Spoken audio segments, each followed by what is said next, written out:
Az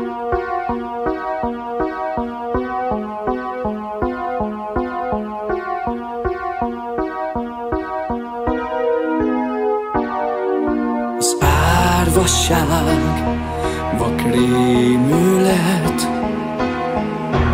büntetés, a felnőtt élet, a sorsomat most hagy vonzoljam én egymagam.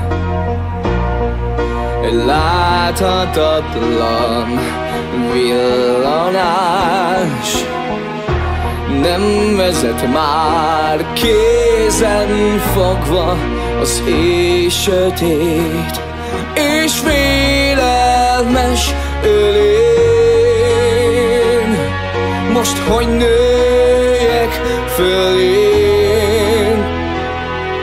A kérdés csak az árnyékom, hogy lépjem át a sorsom ellen, mit tegyek, hogy törjek szét egy glóriát, és felnőtt már is, hogy legyek.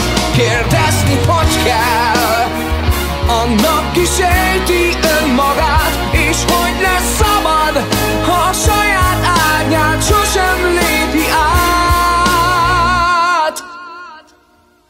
A szép üveggem összetört, nem ér többé gyermekálom, és 100 cserép közt sebzett szívvel állsz tétován.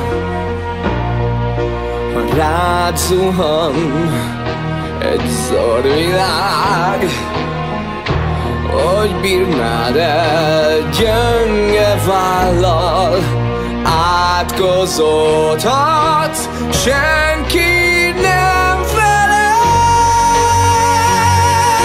de érzed, menni kell. A kérdés csak az árnyékom, hogy lépjem át a múltól búcsút, hogy legyek, hogy törjek szét egy glóriát. Miért bánt a lelki ismeret, hogy száll az ember, ha földön rántja önmagát, és hogy lesz szabad, ha a saját árnyát sosem lépi át. Félelem, mely folytogat, súlytól görnyed vállam, faggatózó csendje tör, és nincsen válasz arra, hogy miért. Rejtőzködő szemek, de mégis tudom követ, az árnyékon követ, és érzem, hogy egy napon elpusztít.